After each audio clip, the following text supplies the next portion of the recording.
What are you seeing? Or have you seen already an increase in the number of people who've been pulled over driving high?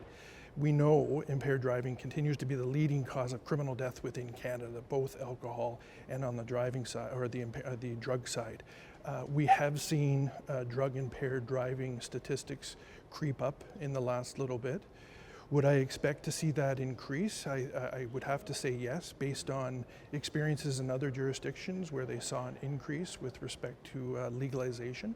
I would also mention, though, that anytime police concentrate on additional training, I would expect to see better detection of impaired driving cases by our police officers. So that, in fact, would assist in raising the incidence of impaired driving. But it does concern me. Road safety is a priority of all law enforcement. The other aspect that concerns me is from the surveys I've seen recently among youth, it doesn't appear that youth are getting the message about driving while high. So I think really that is, and why I want to do this interview is together with Canadians, is that it's important. It's a shared responsibility to keep our roads safe. It's not just police, it's media, it's mums and dads having those discussions among our youth to assist in keeping roads safe. Why do you think that is? I saw those numbers myself, where certainly the 15 to 25 kids were on the road admitting that they were driving after having smoked marijuana. Why do you think that is? It's difficult to really determine. It's whether they just haven't got that education yet, whether they haven't heard the public awareness ads. I've seen them myself prevalently on TV before legalization. I wonder myself, it just hasn't been fully discussed within, for instance, at home or at school. But do you have a concern that the youth may feel that they're not impaired if they're driving after smoking marijuana? Absolutely. I think that's what the surveys tell us, is that they are not recognizing that their ability after smoking cannabis, the ability to drive a motor vehicle is impacted. So I think we need to work together on getting that awareness out. But it is something that is disappointing. But I hearken back to my younger days when you heard all the public awareness ads with respect to alcohol impaired driving. Sure. And it's most likely a matter where now we have to concentrate on messages with respect to cannabis and driving, much like 30 years ago we increased education around alcohol impaired driving. There were concerns that were expressed by the chiefs of police saying that there weren't enough drug recognition experts, the DREs, who had been trained in time for legalization. Why was that when we saw this coming? I don't know if I would necessarily agree with that statement. I think together all policing have concentrated on increasing the number of drug recognition experts across Canada. The RCMP manage that program and administer that program for policing in Canada under the auspices of the International Associations of Chiefs of Police. We've done significant training in the recent past, and in fact this year we're hosting 25 certification events with a planned 25 more. The last time I looked at stats from some time ago, we were around the 500 mark of drug recognition experts, and today I can tell you, as of October 1st, we're at 833. We're constantly evergreening that number as people either retire or transfer in and out of a different program within policing. So that continues to be a challenge to ensure that we have the right number of drug recognition experts. One of the arguments I've heard is the need perhaps for every police department on every shift having a DRE person on shift, and do we have enough spread across Canada? And what I would say to that is that these are specialized frontline officers that receive specialized training. As long as we have a complement and access to a drug recognition expert 24/7, and they're strategically located throughout a jurisdiction, that would work sufficiently. The key to enforcing drug impaired driving is a well-trained, well-equipped front line who can recognize the symptoms, use tools such as standard field sobriety, or just their experience to lead towards calling in a jury with more expertise. In your opinion, because we've looked into this and we'll get into this, a conversation about the effectiveness of these drug recognition experts. In your opinion right now, is this the best way for law enforcement to be able to detect whether somebody is indeed impaired at driving high? Right now, what I can tell you is that I have full confidence in the drug recognition program. It is the best assessment tool that we have available to law enforcement right now. Again, these are frontline police officers who receive specialized training. They go through an intense certification process. They are governed by the Criminal Code of Canada. The Supreme Court of Canada have upheld drug recognition as experts in order to assist the court in providing an opinion towards the ability to drive a motor vehicle while impaired, and also an opinion towards the impairment.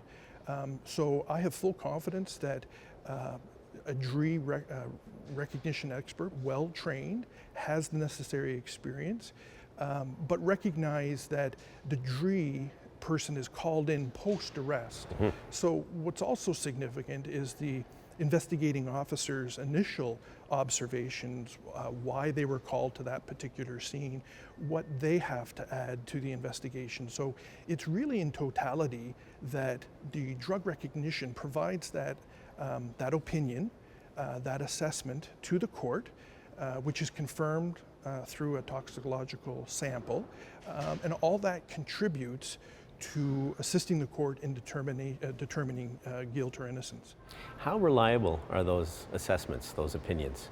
Those opinions, from recent studies that I've seen, we see evaluations and studies that come in well over 90% in effectiveness. But the studies I saw, on that level were showing that they were effective over 90% in being able to tell the category of a drug that somebody had consumed. Correct. As opposed to impairment, and those are two very different things. Absolutely. It's important for Canadians to realize that we don't have a tool right now, similar on the alcohol side, a machine that will actually print out something that says, you are this, you are that. We do not have that. As the science improves, the technology no doubt will follow. But what I can tell you is that combined with the evidence pre-arrest that the investigator gathers, combined with the drug recognition program, and during that drug recognition interview, the expert is collecting over 100 points of data that work towards either demonstrating or allowing the expert to form an opinion, but it also may exonerate the driver who is under arrest. So that interview is crucial. Recognize that it is subjective, but there's enough elements within that interview and the 100 points of data, coupled with scrutiny through the toxicological sample, followed with the scrutiny by the Crown prosecutor who's prosecuting. All that is combined to present the evidence before the court. But you're absolutely right when you say it's subjective, and that does open the door to the possibility that sometimes the police can get it wrong. Absolutely. There's always, within police work, there's always going to be an element of subjectivity. I think in anything that we do, we see that we want that machine to be able to determine exactly what is taking place, but recognize it is the best assessment tool that we have right now. They do receive significant training, significant recertification. Through our national program, we monitor results so that if there is something that we become aware of, we can then take action and provide further awareness or training. But yes, it is a subjective process, but I'm confident that it contributes to certainly safe roads. It contributes to putting the evidence towards the court if so needed. But do you consider it science? I consider some of the, I'm not a scientist, but I do consider parts of the assessment as based on science, recognizing I do agree with you that it is subjective, but there's enough information gathered within the jury interview combined, and I didn't hear this in in the news report there about the toxicological sample. So in Canada, primarily right now, we use urine as the sample that is sent off to the lab. In Canada, once the lab sample comes back and is analyzed and confirms what the DRE we called, which drug, then charges are laid. So there is that built-in control mechanism, accountability mechanism, if you will, where that has to, both the drug recognition experts' opinion evidence combined with the toxicological sample allows then the charge to be laid and the court process to unfold. With the new drug impaired driving legislation, we will see an increase in police ability to draw blood. It won't be a police officer, but the laws have changed to allow a qualified technician to draw blood, and the blood will be submitted to our lab, which is the golden test, I guess, is the blood sample, which would then, if it comes back over the blood drug concentrations, then those charges would be laid. But the complications in drawing blood, I mean, that's not an easy process legally for that to be able to happen, and then just for the logistics of that to happen. I mean, that's not something that you can do easily, drawing blood. You know, right now, legally, with the new drug impaired driving laws, legally it is easier for police to accomplish that. Recognize that in all parts of Canada, with rural areas, that sort of thing, the ability to actually draw that blood, because it won't be an RCMP officer drawing that blood. Recognize there will be some logistical challenges that I know right now the provinces and territories are having discussions on a mechanism, for instance, could be ambulance attendants to draw that blood on behalf of police. There's a StatsCan study that came out, and I want to ask you about in 2016, where it was looking at in 20% of the impaired driving, we're talking about alcohol, 20% of those charges don't stick. But when it came to drug impaired charges, 40% of those charges don't stick. Why is there that disparity between the two? Well, when I hear you frame it as don't stick, that makes me wonder about the whole process. So sometimes it's the initial investigation, the DRE person. I understand too, when the arresting officer brings in the DRE expert will want to know the facts upon the arrest. So the DRE experts, who are, again, have that more significant training, will actually stop the process right there if they don't feel that the right process or right evidence was gathered in the right manner. They'll stop the process right there. You also may then look at just different points. We know that impaired driving within Canada, whether it be alcohol or drugs, is one of the most litigated criminal charges in Canada. I can say most of my frontline career, I spent my time in court with respect to alcohol impaired driving. So would I be surprised that we see an increase in drug impaired driving court cases? Absolutely not. I think the defense bar will get better educated. I think we'll see an increase in drug impaired driving charges. So, but to get back to your original, again, it's difficult because it could be any step of the process. It could be that the officer had a difficulty proving who was driving the case or the car at the time. So it's difficult without delving into the specifics as to that StatsCan stat about the 40%, recognizing that we always want to improve our training and awareness, that if we're aware of a case involving a drug recognition expert that we need to provide further training or awareness, we will do that. Are you concerned when you look at that process and how that process works about confirmation bias? The fact that there is an arresting officer who brings the suspect to a drug recognition expert and says, I believe this person is impaired behind the wheel. Could you confirm this for me? Inherently, doesn't that build in a confirmation bias into the whole process? You know, when you speak of that, what I reflect on is that whole public trust and accountability and public confidence in policing. My job now entails not only the National Traffic Services and the drug recognition expert, but a lot of things that touch on public trust, professionalism of policing. We are no different than any other Canadian. We will come to a job with a particular bias, but recognize that there are things in the system that help to mitigate that sort of behavior. First of all, we have to be charter compliant. We have to treat everybody in a bias-free manner where, it doesn't matter your religion, your creed, anything, your sex, we treat everybody fairly. The drug recognition expert has to go through, and it's their credibility on the line, that independent 100-point assessment that then gets confirmed through the toxicological sample to launch a court process. So to answer your question, I think we always have to be aware of that sort of inherent bias. We have to ensure that our officers, if we see it, we crack down. But it's not a concern. I trust that policing in Canada, the professionals with the highest of integrity, it's something that we believe as a core value of policing. Do you think that there now, with legalization, that there's a growing need to come up with a scientific test that could be done on the roadside, something similar to a breathalyzer? Is there now more than ever a need for something like that, a device?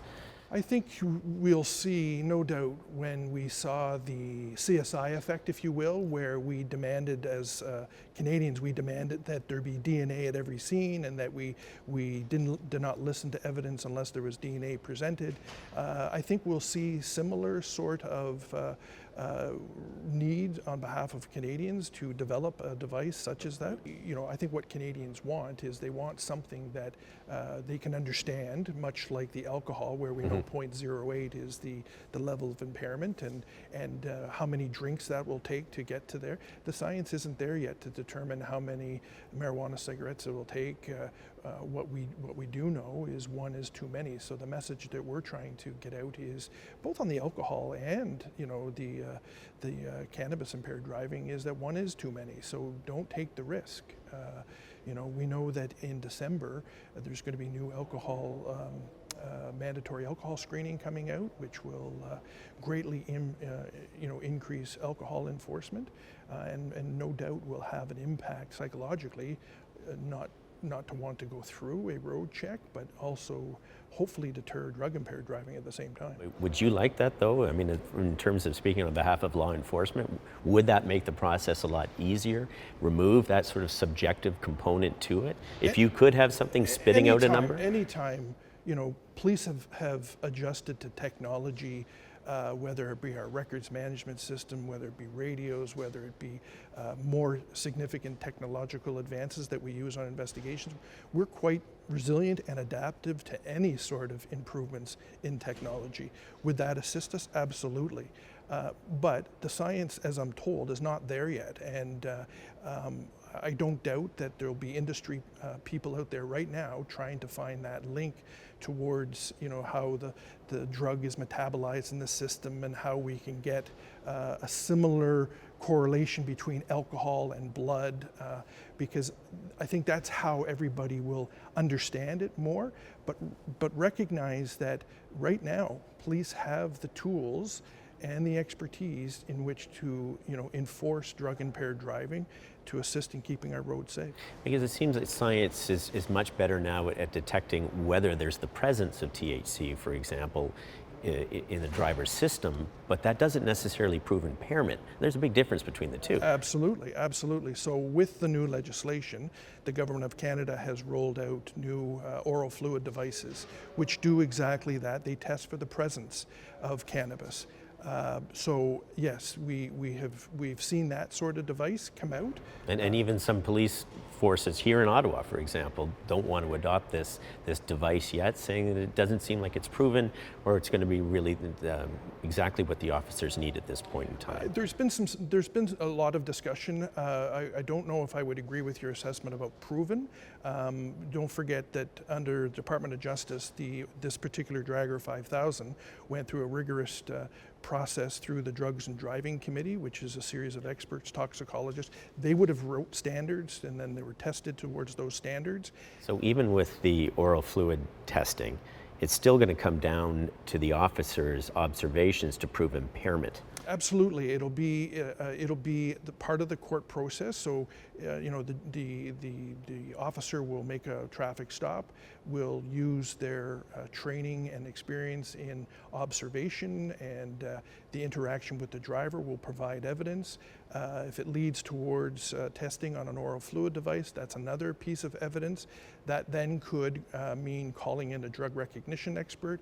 It could also mean, with the new legislation, going directly to a blood draw, which then gets confirmed by the lab. So I think Canadians need to understand that there are safe proofs within the system, and I can't comment on those cases in the United States. I can give you the Canadian experience, that there are full proofs within the system that assist in mitigating some of the concerns, but most importantly, on the jury, it helps form that opinion of impairment and the opinion of the ability to drive the motor vehicle, which most importantly assists the court in recognizing that the Supreme Court of Canada has held up the expertise of the drug recognition program. So it's gone through that part of rigorous testing. So they have ruled that the expert is indeed an expert, and their opinion is to be considered strongly by the court. What are your concerns, though, about police getting it wrong? Because there are significant consequences were that to happen for individuals. What are your concerns about that? Well, it speaks to, again, I think that public trust and accountability and the confidence in police. I do not believe that any police officer starts off their shift by saying, I want to make somebody's life difficult. We are human beings. We are faced with a particular situation. We rely on our training and our experience in order to, hopefully do the right thing. Will things happen? Would I want anybody arrested in Canada without the proper grounds? Absolutely not.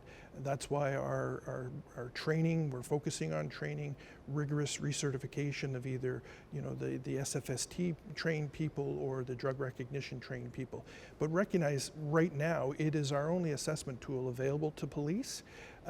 The battle on drug impaired driving is something that we need to continue to do.